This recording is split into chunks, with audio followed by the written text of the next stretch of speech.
хоҷагии дехонӣ ба номи муродалии ҷобир аз ҷамоати деҳоди 20 солагӣ истиқлолияти тоҷикистон дар ноҳияи фархор яке аз он хоҷагиҳое ба шумор меравад ки саҳмдорони он аз кишти такрорӣ васеъ истифода менамоянд.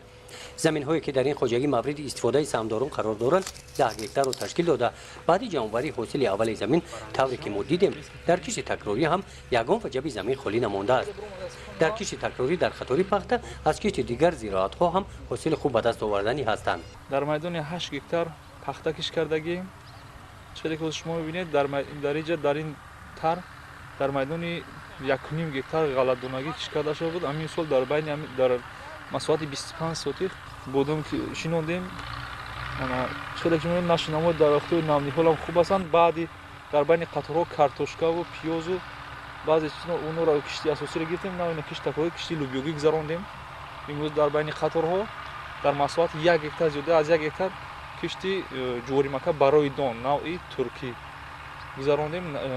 об мондем нашинамош нағзай насиб боша ягон рӯз пас чобука сар мекунем карги байни қаторҳо озуқадӣ насиб боша сар мекунем рӯзҳои наздик. албатта киш такрорӣ аввал шудгори нағз тухми хушсифат. албатта вақте тухми хушсифат мегиред сари вақт коркардша мекунӣ албатта даромад меорад. ман боварӣ дорам ки ин ҷуворимакае ки мо имрӯз коридем 65-70 сентнер ҳосил мегирем, чунки ин тухми навъи туркия аст. 1 килограммаш 36 сомон.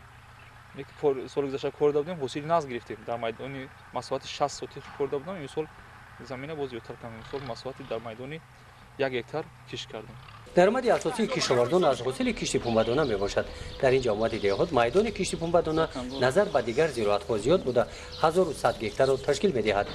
нашунамои ниҳолҳои пахтаи заминҳо гувоҳӣ аз он медиҳад ки кишовардон ин сол тухмиҳои санҷидашударо кориданд. дар ҳудуди ҷамоати деҳоти 20 солагии истиқлолияти тоҷикистон зиёда аз 1100 гектар кишти пахта шудааст. аз он нави кишти пахтаи хуҷанд корида шудааст. нашунамош нағз аст. коркарди пахта шидагиай дар ҳудуди ҷамоат нашунамош ҳоло нағз аст. оби якумро гирифтанд. кишовардони ҷамоати деҳоти 20 солагии истиқлолияти тоҷикистон бо кишти пахта ва дигар зироатҳо баъди 5 сол дар ноҳия яке аз аввалинҳо шуда имсол дурнамои кишти такрориро пеш аз муҳлат ба анҷом расониданд. мувофиқи дурнамо бояд ки 719 гектар замин кишти такрорӣ гузаронда шавад.